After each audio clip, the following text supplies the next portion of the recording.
Buenas tardes, mi nombre es Francisco Sanz, soy médico adjunto del Servicio de Neumología del Hospital General de Valencia y coordinador de la unidad COVID del Hospital General. Muchas gracias por atender a esta conferencia titulada Tratamiento de la infección por SARS-CoV-2 de la urgencia a la evidencia científica. En ella vamos a repasar algunos aspectos que han estado sucediendo actualmente en la pandemia por coronavirus. Entre ellos, un poco cómo actuar ante una enfermedad nueva, lo importante que es conocer de qué va esta enfermedad, conocer quién es el causante y cuáles son sus puntos débiles, para ver qué estrategias terapéuticas se pueden diseñar con ensayos clínicos y también qué estamos utilizando ahora en ausencia de moléculas específicas para tratar la COVID-19 en estos pacientes.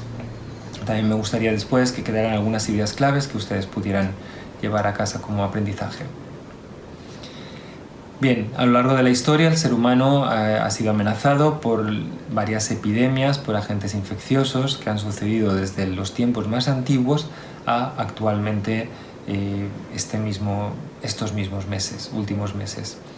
En los últimos años, en la década de los 2000, ya ha habido varias epidemias por coronavirus. La primera fue en China en el 2003, por la epidemia del SARS, y otra fue en Oriente Medio por el MERS-CoV, unos 10 años después también. Y actualmente pero estas epidemias estuvieron controladas geográficamente y actualmente tenemos la actual epidemia por la COVID-19 que está causando gran número de bajas y de enfermos en el mundo. Claro, la pregunta que nos hacemos en la comunidad científica y la comunidad médica es ¿cómo podemos tratar algo que no conocemos? Esta es una enfermedad absolutamente nueva, de la cual no estamos preparados, no tenemos una medicación específica para ello, pero necesitamos dar una respuesta y frenar la letalidad del virus. Para ello uno muchas veces tiene que recurrir a las experiencias previas. ¿Qué hacían o qué pasaba, por ejemplo, qué pasó en la plaga de Justiniano en los años 500? ¿Qué pasó en la gripe española en el 1918 y comparativamente qué tenemos ahora? Y lo que sabemos es que en todas las épocas, en todas las enfermedades infecciosas transmisibles, que son las epidemias y las pandemias, las medidas higiénicas son fundamentales para evitar y disminuir la transmisibilidad. Entre ellas, por supuesto, el lavado de manos, la higiene respiratoria, el toser y expectorar cubriéndose la boca, o el uso de mascarillas para evitar la transmisibilidad de la enfermedad. Las herramientas principales cuando nos enfrentamos a algo desconocido son conocer la enfermedad, conocer los criterios de gravedad, conocer el pronóstico y los factores que lo determinan y también conocer el virus que ocasiona esta enfermedad. Con ello podemos tener un abordaje terapéutico interesante. Sabemos que esta enfermedad es una zoonosis. Una zoonosis es el paso de agentes infecciosos, virus o bacterias, desde los animales, también sean animales en hábitats salvajes o animales domésticos, a el ser humano. Y sabemos que el coronavirus, el SARS-CoV-2, procede de los murciélagos, que se transmitió por contacto directo a un huésped intermedio como los pangolines y que posteriormente por contacto directo también llega a un huésped accidental que es el ser humano, donde desarrolla una enfermedad potencialmente grave y muy transmisible a otros seres humanos.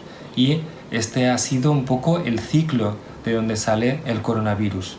Sabemos que además tiene un mecanismo de transmisión muy eficaz, puesto que se transmite por las pequeñas gotículas que exhalamos al toser, o al hablar, o al cantar, o al gritar, que pueden contaminar directamente las mucosas oculares, nasales o bucales de otras personas, o las superficies de objetos, o incluso las manos, que después pueden actuar como mecanismo de transmisión y, como se ha visto en esta pandemia, realmente muy eficaz y que ha alcanzado casi todas las localizaciones geográficas del planeta. Sabemos que esta enfermedad tiene un periodo de incubación de aproximadamente 5 días, donde esos 5 días el paciente no tiene síntomas, pero es capaz de transmitir la enfermedad. Por tanto, es difícil detectar a estos pacientes que todavía no van a consultar por ningún síntoma, pero ya pueden ser capaces de transmitir la enfermedad. Posteriormente hay un periodo donde aparece fiebre, aparece tos, aparece expectoración, aparecen artromialgias, dolores de articulaciones, cefalea, diarrea y más adelante, aproximadamente a los 7 o 10 días, un 40% puede desarrollar disnea, que es la dificultad para respirar, y se estima que un 15% puede desarrollar una enfermedad grave y un 5% una enfermedad crítica, que requiera un ingreso en UCI, que desarrolle complicaciones muy graves o que incluso puedan fallecer. Sabemos además que estas complicaciones pueden aparecer a partir del 7º o 10º día, por tanto estamos alerta al tiempo de evolución de los síntomas en los pacientes graves que ingresan. También sabemos algo más del virus. Sabemos quién es un coronavirus. Los coronavirus ya existen y producen el catarro común, solo que este es de una familia que produce, de los betacoronavirus, que producen enfermedades respiratorias mucho más graves. Desde los primeros casos a finales del año 2019, ya el 7 de enero del 2020 se identificó el material genético y las partes del coronavirus. Esto es muy importante porque permite establecer dianas terapéuticas para después desarrollar ensayos clínicos y diseñar fármacos. Sabemos también que en la enfermedad, en la COVID-19, hay una primera parte donde hay un protagonismo muy importante del virus, hay una importante carga viral que penetra en el organismo, que se replica y posteriormente sucede una respuesta inflamatoria por parte del huésped destinada a contener la infección. Sin embargo, el coronavirus es capaz de producir una respuesta inflamatoria exagerada, que esa propia respuesta sea la causante de problemas o de complicaciones graves en el huésped. Por tanto, tenemos que hay una primera fase donde hay un mayor protagonismo del virus y otra fase donde hay un mayor protagonismo del huésped. Y son dos distintas fases que se pueden beneficiar de unos tratamientos determinados. Tenemos pues la comunidad médica, la comunidad científica, unos retos inmensos ante esta nueva enfermedad. Primero, la necesidad urgente de tratamiento. El objetivo es salvar vidas y evitar complicaciones, pero no tenemos tratamientos específicos para ella. Después, sabemos que jugamos con una enfermedad que tiene una gran letalidad. Luego, la urgencia es más importante que nunca. Además, no tenemos ningún tratamiento diseñado específicamente para esta enfermedad y tenemos que ir tomando otros fármacos prestados de otras enfermedades con mecanismos de acción similares a los que queremos buscar. Hay una dificultad para hacer ensayos clínicos, no hay tiempo. Necesitamos los tratamientos ya para evitar el mayor número de bajas posible. Y además no hay vacunas específicas diseñadas para este coronavirus nuevo, que es el mecanismo más eficaz en cortar la diseminación de un virus en una población, las estrategias vacunales. Los ensayos clínicos es simplemente la aplicación del método científico para el desarrollo de fármacos o vacunas, y esto es un proceso que se hace de manera reglada para poder lanzar un fármaco al mercado. Se comprueba inicialmente en laboratorio, se comprueban las hipótesis de si una molécula puede ser eficaz en un tratamiento mediante cultivos celulares y modelos experimentales que pueden ser también en animales, para posteriormente empezar las fases del ensayo clínico. Hay una primera fase, que es la fase 0, donde se comprueba si realmente la molécula que se ha identificado es eficaz en prevenir o en mejorar una enfermedad, y esto se hace en un pequeño número de personas. Posteriormente se progresa a la fase 1, donde se comprueba la dosis, la tolerancia y la seguridad de la medicación. Si esto es así y los resultados son adecuados y no es perjudicial, se pasa a la fase 2, donde se comprueba en más números de personas la eficacia y la seguridad. Si se supera esta fase, se pasa a la fase 3, donde se comprueban ya de nuevo la ausencia de efectos adversos, la seguridad del uso del medicamento y otras si reciben las aprobaciones de las agencias de medicamentos europeas o norteamericanas. Una vez comercializado el fármaco, hay una última fase, ya no tan directamente ligada a un ensayo clínico, pero sí que es una fase de farmacovigilancia, que es comprobar si a lo largo del tiempo se desarrollan nuevos efectos adversos no detectados inicialmente con los ensayos clínicos. Así pues, contamos distintas estrategias de tratamiento. Una de ellas es el tratamiento específico contra el virus, el tratamiento antiviral. Otra importante es el tratamiento inmunomodulador, que es aquel que va a controlar la respuesta inflamatoria excesiva del huésped. Y otros son tratamientos de soporte que ayudan a tratar las complicaciones que puedan tener los pacientes. Respecto a los tratamientos antivirales, una de las moléculas que se ha utilizado hasta hace recientemente muy poco es la hidroxicloroquina.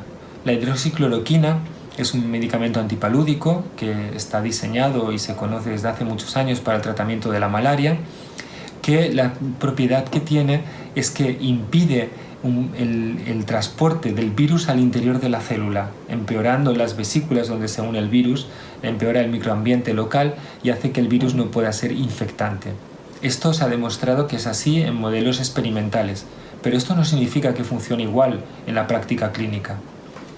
Sí que se vio en un estudio francés realizado en 26 pacientes en un solo centro que la administración de hidroxicloroquina sola o asociada a citromicina, que es otro antibiótico que tiene efecto inmunomodulador, conseguía un tiempo de negativización del virus más rápido a los 5 días que no utilizar ese tratamiento.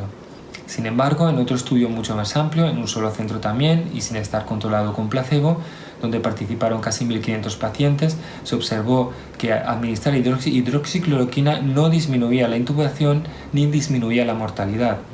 Sin embargo, al no ser ensayos clínicos y ser estudios de un solo centro, de no estar controlados por placebo, no sabemos realmente la eficacia que tiene este medicamento respecto a la evolución y respecto al grupo de pacientes. No sabemos si este fármaco puede ser eficaz en pacientes con distintos niveles de gravedad o si el medicamento va a ser más eficaz no solo en la resolución de la carga viral, sino en la resolución de síntomas o evitar complicaciones. Por eso son muy necesarios los ensayos clínicos para llevar a cabo estas conclusiones. Otro medicamento prestado del mundo del VIH es el lopinavir. Lopinavir se sabe que es capaz de inhibir las proteasas que necesita el virus para su replicación, uniéndose a ellas. Entonces, a nivel experimental se piensa que también puede tener un efecto frente al coronavirus.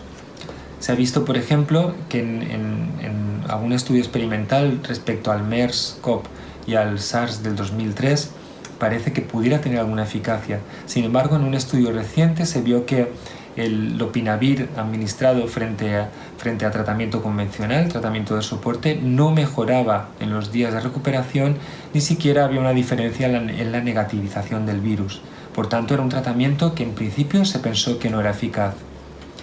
Por otra parte, unos investigadores han publicado muy recientemente la combinación de lopinavir-ritonavir más interferón más ribavirina, y han visto que parece ser que esta triple combinación sí que es capaz de disminuir el tiempo de eliminación del virus y disminuir el número de días con síntomas.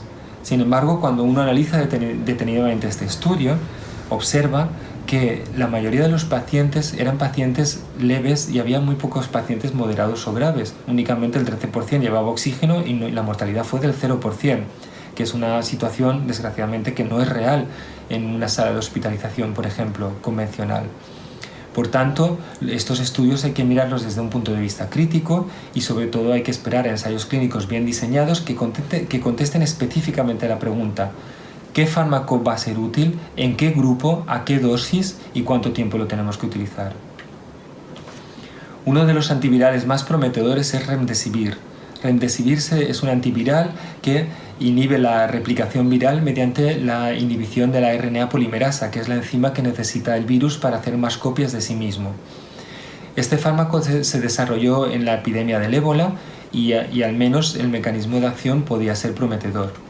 Se ha comprobado en algún ensayo clínico realizado urgentemente, comparado con placebo, cómo Remdesivir, administrado durante 10 días, era capaz de disminuir el tiempo de síntomas. Los pacientes pasaban de recuperarse en 15 días a acortarlo a 11 días.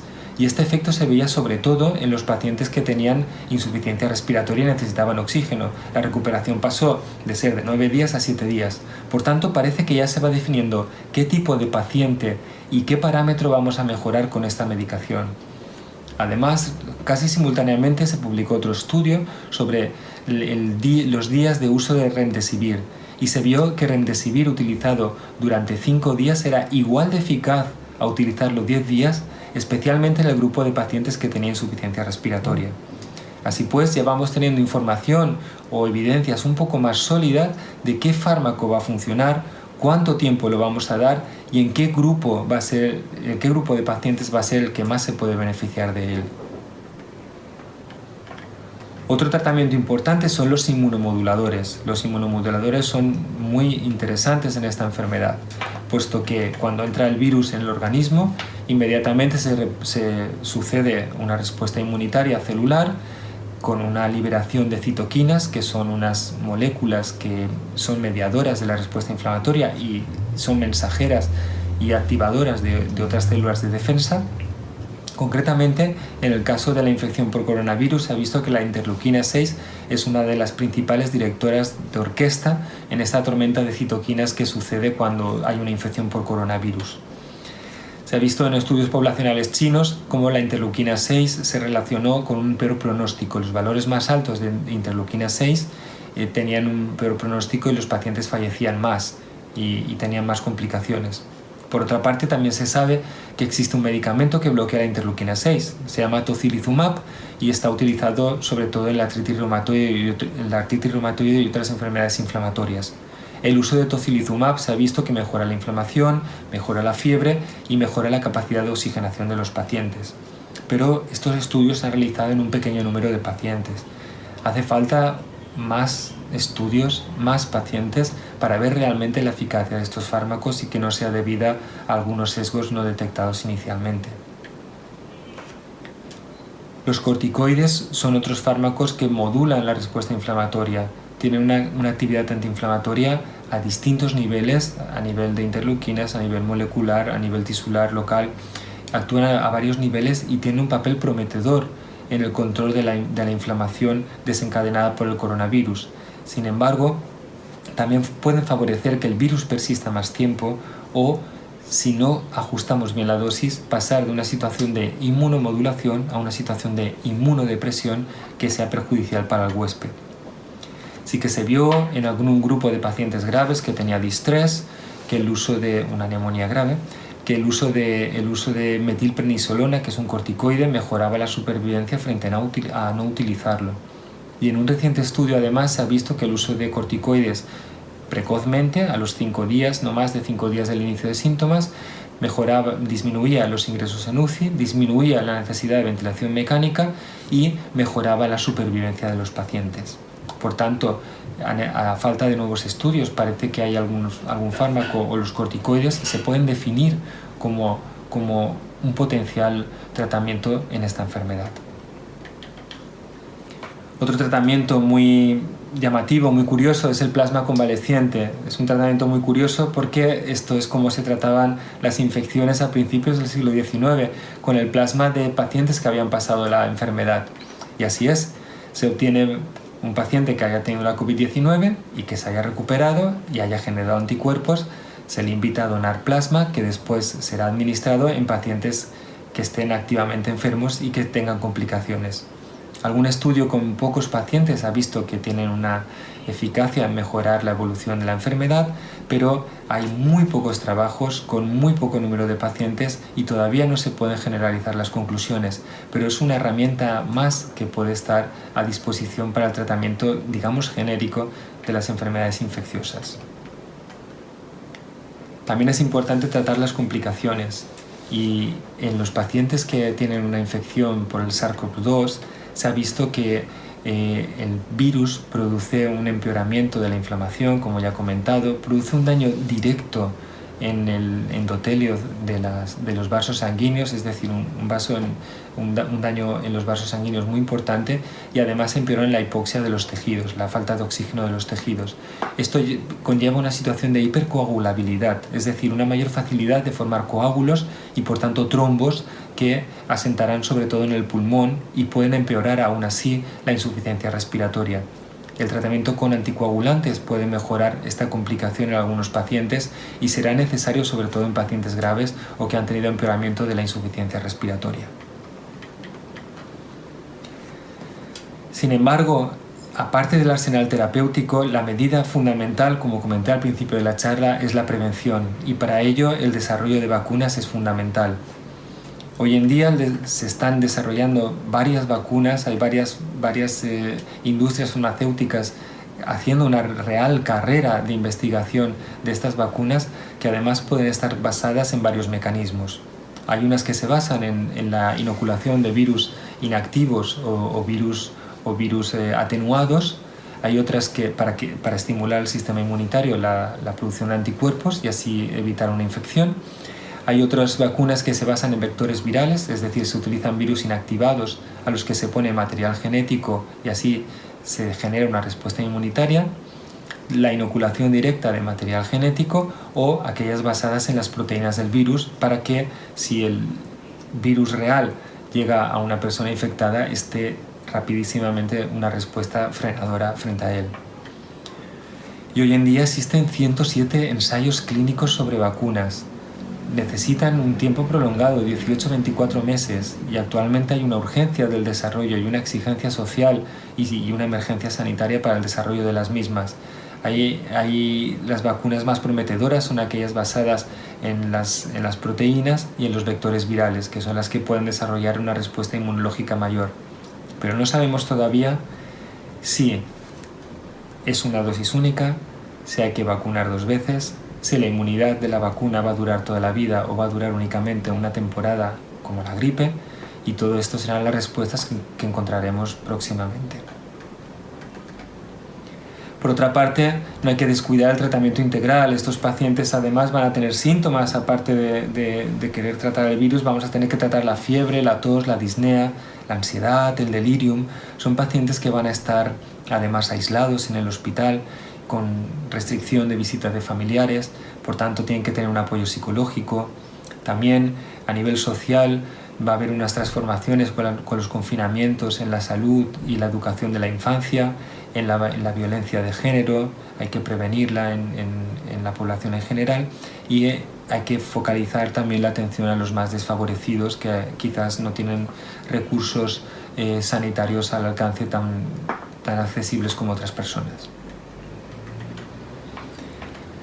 Actualmente hay 18.300 ensayos clínicos en marcha para diseñar nuevas moléculas o estudiar fármacos ya existentes para el tratamiento de la COVID-19, y esto da un panorama muy esperanzador. Es solo cuestión de tiempo. Hay muchos que fracasarán y no llegarán a buen puerto, pero todas esas moléculas estudiadas es posible que nos den unas herramientas terapéuticas que podamos mejorar muchísimo el pronóstico de esta enfermedad. Y paradójicamente estamos practicando desde hace mucho tiempo una medicina moderna con una detección tecnológica del virus altísima. Sin embargo, estamos casi a un nivel experimental en la administración de tratamientos. Esto da a la vez una época bastante apasionante y a la vez una época bastante inquietante de qué tratamientos pueden ser buenos para los pacientes, y estamos todavía en espera del resultado de estos ensayos clínicos.